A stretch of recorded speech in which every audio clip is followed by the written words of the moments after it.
জাতীয় পার্টির মহাসচিব শামীম হায়দার পাটোয়ারি বেশ কিছুদিন যাবৎ বলছেন বাংলাদেশের অন্তর্বর্তীকালীন সরকার বাংলাদেশটাকে একটা গৃহযুদ্ধের দিকে নিয়ে যাচ্ছে। শামীম হায়দার পাটোয়ারির এই যে সরল স্বীকারোক্তি তিনি প্রতিনিয়ত করে যাচ্ছেন যে বাংলাদেশটা গৃহযুদ্ধের দিকে চলে যাচ্ছে, বা শামীম হায়দার পাটোয়ারিরা বা জাতীয় পার্টি যে গৃহযুদ্ধের গন্ধ তারা প্রতিনিয়ত পাচ্ছেন, এই গৃহযুদ্ধের গন্ধের আড়ালে আসলে লুকিয়ে আছে কি? দেখুন, আমরা জানি যে 2014 সালের নির্বাচন, 18 সালের নির্বাচন এবং 24 সালের যে নির্বাচন, সেই নির্বাচনে জাতীয় পার্টি যাওয়ার মধ্য দিয়ে আওয়ামী লীগের সেই অবৈধ নির্বাচনগুলো বৈধতা দিয়েছিলেন। এবং আমরা জানি যে সেই সময়ের ভারতের পররাষ্ট্র সচিব সুজাতা সিং বাংলাদেশে এসে জাতীয় পার্টির যিনি চেয়ারম্যান ছিলেন হোসেন মোহাম্মদ এরশাদকে গল্ফ ক্লাবে নিয়ে গিয়ে সেই গল্ফ ক্লাবে তিনি গল্ফ খেলছেন, আর শেখ হাসিনার ক্যাবিনেটে তিনি রাষ্ট্রপতি হওয়ার স্বপ্ন দেখে এই আওয়ামী লীগকে যতবার রাষ্ট্র ক্ষমতায় নিয়েছেন, যতবার বাংলাদেশে অবৈধ যত নির্বাচন হয়েছে সব কিছুর সঙ্গী ছিলেন, আর এই আওয়ামী লীগের সঙ্গী ছিলেন ভারত। তো যেহেতু এই বর্তমান সময়ে জুলাই আগস্ট বিপ্লবের মধ্য দিয়ে বাংলাদেশ থেকে পালিয়ে শেখ হাসিনা ভারতে অবস্থান করছেন এবং ভারত সরকার শেখ হাসিনাকে বাংলাদেশে তাকে বিদ্যমান রাখার যে চেষ্টা, সেটার মধ্য দিয়ে আমরা দেখতে পাচ্ছি নানা ষড়যন্ত্র করে ভারত এই বাংলাদেশের যে গণতান্ত্রিক কাঠামোতে ফিরে আসার প্রত্যেকটি প্রক্রিয়াকে বাধাগ্রস্ত করছে কোনো না কোনোভাবে। সেটা হোক রাজনৈতিকভাবে অন্য দলকে প্রভাবিত করে, সেটা হোক জাতীয় পার্টিকে দিয়ে বাংলাদেশে কিছু অস্থিতিশীল পরিস্থিতি সৃষ্টি করা, অথবা আগামী দিনের নির্বাচনে জাতীয় পার্টিকে দিয়ে আওয়ামী লীগকে আবার পুনর্বাসনের যে একটি প্রক্রিয়া, সেটাকে বাস্তবায়ন করার প্রক্রিয়ার একটি অংশবিশেষ হিসেবে ভারত সবসময় চেষ্টা করছেন। যদি নির্বাচনে জাতীয় পার্টিকে অংশগ্রহণ নিশ্চিত তারা না করতে পারেন এবং আওয়ামী লীগকে যদি আবার নির্বাচনে আনতে তারা না পারেন, তাহলে ভারত এবং এই বাংলাদেশ থেকে পালিয়ে যাওয়া পতিত শেখ হাসিনা এবং তার দল এবং জাতীয় পার্টি তারা একত্রিত হয়ে বাংলাদেশে একটি গৃহযুদ্ধের দিকে ঠেলে দেওয়ার একটি প্রক্রিয়া শুরু করতে পারেন।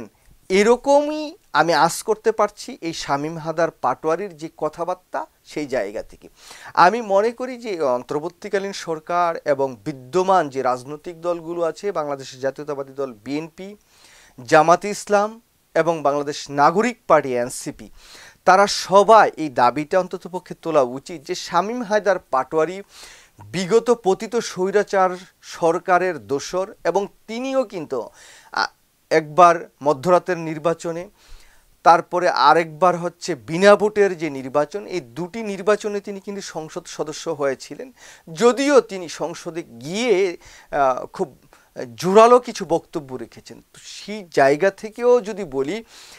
এই জাতীয় পার্টির তো সবসময় এই বিগত পতিত যে সরকার তাদের দোসর বা ভারতের দোসর। আমরা দেখেছি যে এরশাদ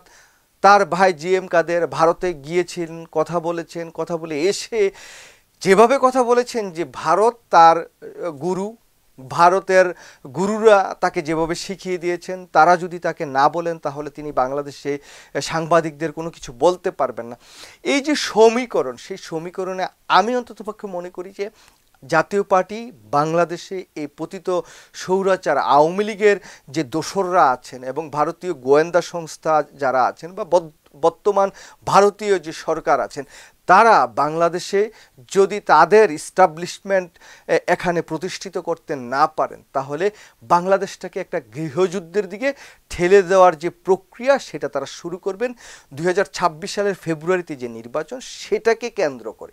সেই জন্য আমি বলছি যে শামীম হায়দার পাটোয়ারিকে গ্রেপ্তার করে তাকে রিমান্ডে নিয়ে জিজ্ঞাসাবাদ করলে হয়তো বোঝা যাবে। আমরা বর্তমান সময়ে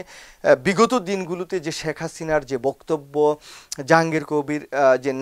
নানকের যে বক্তব্য এবং অন্যান্য আওয়ামী যে ফেসিবাদের দোসররা বাংলাদেশ থেকে পালিয়ে কলকাতায় অবস্থান করছেন বা অন্যান্য জায়গা অবস্থান করছেন, তাদের কথাবার্তা, তাদের যে ইন্ধন, তাদের যে মদত, তাদের যেই বাংলাদেশকে নিয়ে ষড়যন্ত্র, সব কিছু দেখলে আমি মনে করি যে এই জাতীয় পার্টিকে দিয়ে বাংলাদেশে এই আওয়ামী লীগ ইস্টাবলিশমেন্টের যে দোসররা আছেন, তাদের যে টাকা পয়সা আছেন, সব কিছু দিয়ে তারা যদি নির্বাচনে পার্টিসিপেট না করতে পারেন, তাহলে এরকম একটি গৃহযুদ্ধের দিকেই বাংলাদেশটাকে তারা ঠেলে দেওয়ার চেষ্টা করবেন। বাংলাদেশের যে বিদ্যমান রাজনৈতিক দল, তারা একে অপরের প্রতি যে অবিশ্বাস, অনাস্থা প্রকাশ করছেন, সেই জায়গায় এই জাতীয় পার্টি অথবা আওয়ামী লীগের যে ষড়যন্ত্র বা ভারতীয় গোয়েন্দা সংস্থা অথবা ভারতের যে সরকার, তাদের যে বাংলাদেশকে নিয়ে নানা ষড়যন্ত্র, সেই বিষয়গুলোকে নিয়ে কিন্তু তারা কোনো বিবেচনায় আনছেন না। এই যে দেখুন, শামীম হায়দার পাটোয়ারির যে গৃহযুদ্ধের আড়ালে এই যে পতিত সরকারের ইস্টাবলিশমেন্ট বা নানা প্রক্রিয়া যে এখন কাজ করছেন, এবং বাংলাদেশেও যে তাদের দোসররা এখনও আছেন, তারা কিন্তু ভালো জায়গায় আছেন। সুতরাং বাংলাদেশটাকে একটা গৃহযুদ্ধের জায়গায় তারা নিয়ে যাওয়ার যে চেষ্টা করবেন, এটা কিন্তু নির্দ্বিধায় বলা যায়। সেই জায়গা থেকে এই বর্তমান সরকার, বর্তমান যারা রাজনৈতিক দলগুলো আছে, যারা আগামী দিনে রাষ্ট্র ক্ষমতায় যেতে চান বা নির্বাচন হলে যারা রাষ্ট্র ক্ষমতায় যাবেন, তাদের সতর্ক হতে হবে এবং কি নিজেদের মধ্যে পারস্পরিক যে বিরোধিতা, সেটা না করে এই যে জাতীয় পার্টি, আওয়ামী লীগ অথবা ভারত বা ভারতের যে সরকার বা ভারতের যে গোয়েন্দা, তারা যেভাবে একটি ছক তৈরি করছে বাংলাদেশে একটি গৃহযুদ্ধ লাগানোর, সেটার বিষয়ে কিন্তু সবাইকে সজাগ থাকতে হবে। তা না হলে এই শামীম হায়দার পাটোয়ারি যে প্রতিনিয়ত বলছেন, এবং তিনি কিন্তু তার মনের অবচেতনভাবেই এই গৃহযুদ্ধের কথাটা বারবার বলে বাংলাদেশকে কিন্তু মানে একটা হুমকি দেওয়ার চেষ্টা করছেন যে আমাদেরকে যদি ক্ষমতায় না নাও, আমাকে যদি নির্বাচন করতে না দাও, বা আমাকে যদি এই কর্মকাণ্ড না করো, তাহলে কিন্তু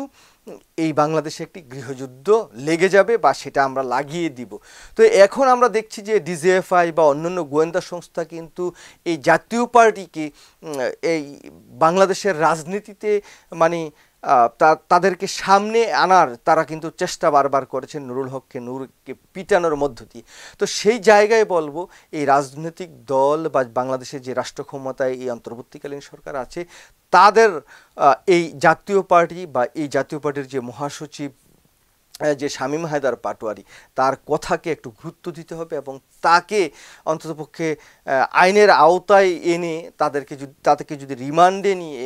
এই যে বাংলাদেশকে গৃহযুদ্ধ লাগানোর যেই প্রক্রিয়া বা যেই ষড়যন্ত্র এই ভারতকে সাথে নিয়ে বা পতিত আওয়ামী লীগকে সাথে নিয়ে তারা করছেন, সেটা বের করে আনা যেত, তাহলে এই আগামী দিনের যে নির্বাচন বা নির্বাচন কেন্দ্রিক যে সহিংসতা হতে পারে, সেটা কিন্তু অনেকটা কম হতো বলে আমি বিশ্বাস করি। অথবা আবার নতুন করে তাদের যে গৃহযুদ্ধ লাগানোর যে ষড়যন্ত্র, সেটাও হয়তো বন্ধ করা যেতে পারে। কিন্তু আমি দেখছি যে এই মুহূর্তে কেউ কিন্তু এই বিষয়টি নিয়ে খুব একটা মাথা ঘামাচ্ছেন না। কিন্তু শামীম হায়দার পাটোয়ারি প্রতিনিয়তই কিন্তু এটা বলে এই সরকার অথবা যারা বর্তমান যারা বিভিন্ন রাজনৈতিক দলগুলো আগামী দিনের রাষ্ট্র ক্ষমতা বা নির্বাচন কেন্দ্রিক তারা যেই কার্যক্রম হাতে নিচ্ছেন, তাদের কিন্তু এই বিষয়টি বিবেচনা করা উচিত। তা না হলে কিন্তু এই দেখা যাবে যে অনেক কিছু তারা ঘটিয়ে ফেলতে পারে বাংলাদেশে। এই বিষয়গুলো সবার দৃষ্টি রাখা উচিত বলে আমি মনে করি। সবাই ভালো থাকবেন। আল্লাহ হাফেজ। আসসালামু আলাইকুম।